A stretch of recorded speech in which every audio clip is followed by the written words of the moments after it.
शिमाली वजीरिस्तान में security forces का intelligence based operation, 4 दहशतगर्द हलाक। ISPR के मुताबिक दहशतगर्दों के साथ फायरिंग तबादले में 4 सिक्योरिटी एहलकार भी शहीद। मीरान शाह के करीब इलाका क्लियर कराने के लिए दौरान दहशतगर्दों ने सिक्योरिटी फोर्सेस पर फायरिंग कर दी। शहीद एहलकारों में सिपाही मोहम्मद इस्माइल, मोहम्मद शहबाज यासीन, मोहम्मद रिजवान और राजा वहीद शामिल। पाक फौज ने ऑपरेशन मुकम्मल करके इलाके को क्लियर कर दिया। अंदर ये लिखा है उजैर बलोच ने कि जी PTI अमन कमेटी को अपनी पार्टी में शामिल करना चाहती थी। तो अली जैदी साहब कहते हैं कि नहीं, मुझे तो नहीं पता। PTI के जो धरने थे कराची के, जो सीढ़ियों पर इन्होंने धरना दिया, उसमें अमन कमेटी के लोग शरीक होते रहे। सिंध और वफाकी हुकूमत के दरमियान सियासी खलीज मजीद गहरी, एक दूसरे पर इल्जामात की बौछार जारी। सिंध हुकूमत के वज़रा की धुआंधार प्रेस कॉन्फ्रेंस। सईद गनी कहते हैं PTI रहनुमा अली जैदी और इमरान इस्माइल अमन कमेटी से मिलते रहे। अमन कमेटी को PTI में शामिल करने के लिए 3 रुकनी कमेटी बनाई गई। 2011 में इमरान खान और हबीब जान की फ़ोन पर बात हुई। गुफ्तगू में PTI को सपोर्ट करने का कहा गया। जिन PTI वज़रा पर उंगलियां उठी, क्यों उनके खिलाफ कार्रवाई नहीं हो रही? वज़ीर इत्तलात नासिर शाह ने कहा PTI के खिलाफ नैब कार्रवाई तो नहीं होगी, उल्टा हलीम आदिल को क्लीन चिट मिलने का इम्कान है।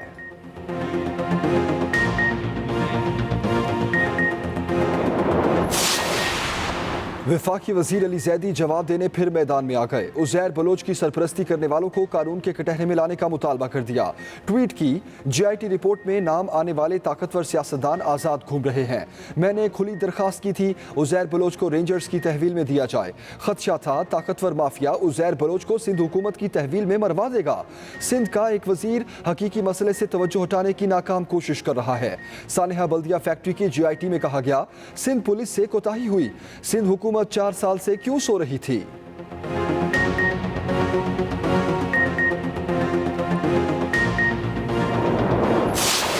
सिंध गवर्नमेंट के खिलाफ मैं अब एक कंप्लेंट दाखिल करूंगा कि इन्हीं ने सिंध को बर्बाद किया। पाकिस्तान तहरीक इंसाफ वो जमात नहीं है, कोई करप्शन करेगा वो पार्टी में नहीं रहे, और इसका सबूत तो कल ही दिया है। तहरीक इंसाफ का सिंध हुकूमत पर लैंड माफिया की सरपरस्ती का इल्जाम। सूबाई हुकूमत के खिलाफ नैब में जाने का ऐलान कर दिया। अपोजिशन लीडर सिंध फिरदौस शमीम नकवी ने कहा, सिंध में जो काम होता है उसमें 52% रिश्वत ली जाती है। ये कराची को कुछ नहीं देंगे, सिर्फ पैसा लूटेंगे। हलीम आदिल का मलिर की जमीनों पर कब्जों के हवाले से GIT बनाने का मुतालबा। कहा, एंटी करप्शन ने एंटी करप्शन को मेरे पीछे लगा दिया और मुझे सुल्ताना डाकू बना दिया है। नैब के कल के केस में मनी लॉन्ड्रिंग का जिक्र नहीं।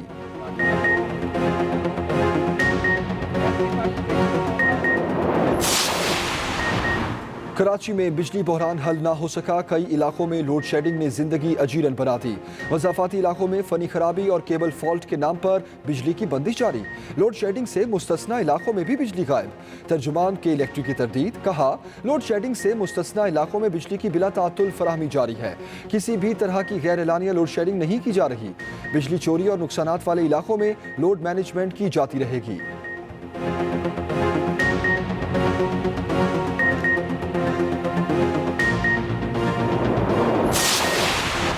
के इलेक्ट्रिक होश के नाखून ले, वरना किबला दुरुस्त कर देंगे। तहरीक इंसाफ, MQM और पीपल्स पार्टी सब कराची में नाकाम हो गए। PSP रहनुमा अरशद वोरा और दीगर की प्रेस कॉन्फ्रेंस। कहा, कराची में बैनर्स लगाने से लोगों के हालात नहीं बदलेंगे। हम जब एहतजाज करेंगे तो कोई नतीजा लेकर उठेंगे।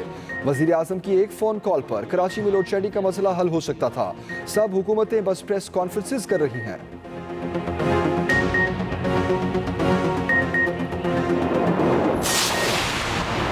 कराची में लोड शेडिंग की वजह फ्यूल की अदम फराहमी नहीं। वजारत तवानाई ने के इलेक्ट्रिक का दावा गलत करार दे दिया। तर्जुमान वजारत तवानाई का कहना है, मुल्क की पैदावार का 80% फर्ज ऑयल पेट्रोलियम डिवीजन की मुदाखलत से के इलेक्ट्रिक को मिल रहा है। के इलेक्ट्रिक ने बिजली तकसीम कार सिस्टम में मतलूबा सरमायाकारी नहीं की। के इलेक्ट्रिक के सिस्टम को पीक टाइम में 100 से 200 मेगावाट की कमी का सामना करना पड़ता है।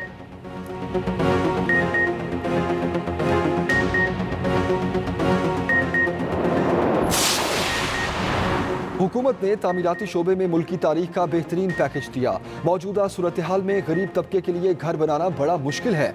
वफाकी वजीर इत्तलात शिबली फराज की इस्लामाबाद में प्रेस कॉन्फ्रेंस। कहा, बिल्डर्स और डेवलपर्स 31 दिसंबर तक हुकूमती पैकेज से फायदा उठा लें। नई पॉलिसी के तहत निजी बैंकों से मकान तामीर करने के लिए कर्जा लिया जा सकेगा। पहले मरहले में 1 लाख सस्ते मकान तामीर किए जाएंगे।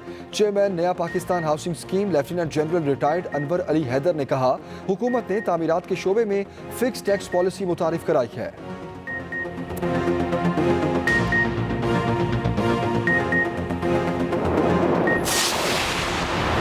पंजाब में हकीकी तरक्की के सफर का आगाज हो चुका। तरक्की के सफर को रुकने नहीं देंगे। वजीर आला उस्मान बुज़दार की वफाकी वजीर महबूब सुल्तान और अरकान असम्बली से गुफ्तगू। वजीर आला पंजाब ने कहा, माजी में तरक्की नहीं शोबाजी होती थी। साजिशें करने वाले पहले की तरह पीछे रह जाएंगे। कलील मुद्दत में 13 स्पेशल इकनॉमिक जोन्स और इंडस्ट्रियल स्टेट्स पर काम शुरू हो चुका। उधर पंजाब हुकूमत ने कायदे आज़म बिजनेस पार्क शेखुपुरा के इफ्तिताह के लिए वजीर आज़म से वक्त मांग लिया।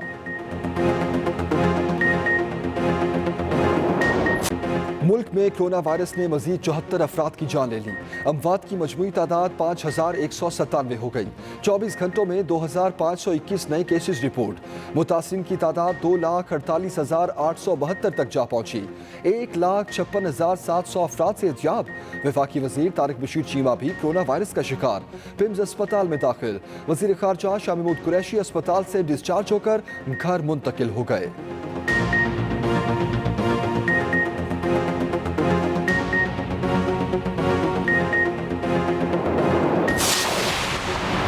सिंध के मुकाबले में पंजाब ने कोरोना टेस्ट कम किए। कोरोना वबा कम हो रही है ऐसा समझना गलत है। वजीर आला सिंध मुराद अली शाह की न्यूज़ कॉन्फ्रेंस। कहा, टिड्डी दल का मामला संगीन है मगर वफाक की जानिब से कोई हिकमती अमली इक़दामात नहीं किए जा रहे। मुराद अली शाह मजीद बोले, चीनी स्कैंडल से अरबों रुपए अवाम की जेबों से निकाले गए। FBI नाकाम इदारा बन चुका है, इसमें बड़े स्कैंडल निकल रहे हैं। वफाकी हुकूमत से कह दिया, गाड़ियों पर विथहोल्डिंग टैक्स जमा नहीं करेंगे।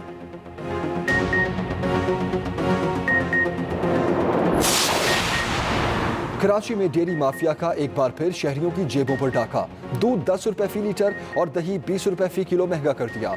दूध की नई कीमत 120 रुपए और दही 180 रुपए में बिकने लगा। शहरी सरकारी निक से 26 रुपए जायद अदा करने पर मजबूर। इंतजामिया को भी होश आ गया। जायद निक पर दूध फरोख्त करने पर मुख्तलिफ इलाकों में मुतादिद दूध की दुकानें सील कर दी। दूसरी जानिब हैदराबाद में भी दूध की कीमत में 16 रुपए तक अज खुद इजाफा कर दिया गया। मुल्क के मुख्तलिफ इलाकों में मानसून बारिशों का स्पेल जारी। घने बादलों और तेज हवाओं के बायस गर्मी की शिद्दत में कमी। लाहौर समेत पंजाब के मुख्तलिफ शहरों में हल्की बारिश। रावलपिंडी, फैसलाबाद, गुजरांवाला, सरगोदा में भी बादल बरसे। पेशावर में बारिश के बाद सड़कें पानी में डूब गईं। बालाकोट, सवात, एबटाबाद में भी मेगा बरसी। कराची में भी बूंदें टपकेंगी। महकमा मौसमियात की 24 घंटों के दौरान मजीद बारिशों की पेशगोई।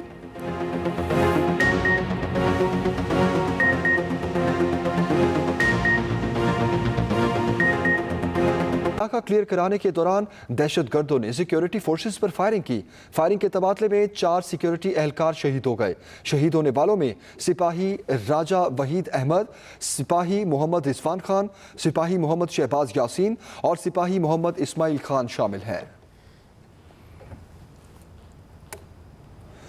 अहम खबर देंगे आपको। भारतीय फौज की लाइन ऑफ कंट्रोल के रक्षत्री सेक्टर पर बिला इश्तियाल फायरिंग। ISPR के मुताबिक यह अहम खबर दे रहे हैं आपको। भारतीय फौज की फायरिंग से करनी गांव की बुजुर्ग खातून जख्मी हुई हैं। भारतीय फौज ने शहरी आबादी को निशाना बनाया। पाक फौज का मौसर जवाब। भारतीय फौज रवा साल 1643 बार सीज फायर की खिलाफ वर्जी कर चुकी है। ISPR के मुताबिक ये अहम खबर दे रहे हैं आपको। भारतीय फौज ने शहरी आबादी को निशाना बनाया। पाक फौज ने मौसर जवाब दिया।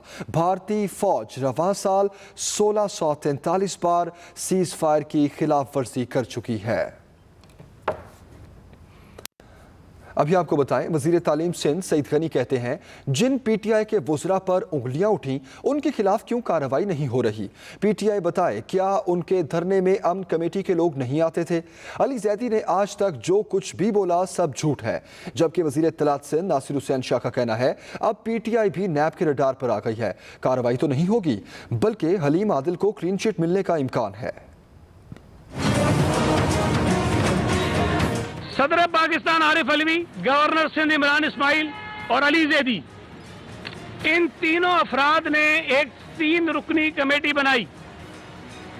उस 3 रुकनी कमेटी को ये टास्क दिया कि आप अमन कमेटी से राब्ता करें और इनको पीटीआई में शामिल करने के लिए राजी करें। वो झुटलाएं मेरी बातों को, मैं और चीजें बताऊंगा। कराची के लोगों के साथ पिछले 1-1.5 महीने में जो ज्यादती हुई है उसकी जिम्मेदार भी ये पीटीआई की हुकूमत है, और जो कीमतें बढ़ाई हैं बिजली की उसको भी फौरी तौर पर ये वापस लें।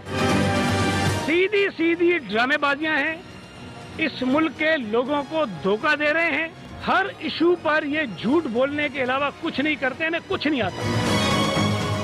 मुझे महसूस ये हो रहा है कि नैब ने शायद इस इशू को इसलिए टेकअप किया है कि इसको हलीम आदिल शेख को ये क्लीन चिट दे दी जाए। मुझे उम्मीद है कि जिस तरह अजमल वजीर साहब को वहां से हटा दिया गया केपी की गवर्नमेंट ने, तो आज प्राइम मिनिस्टर साहब इनको भी जो ये सदर है पीटीआई के उससे हटा दिया जाएगा।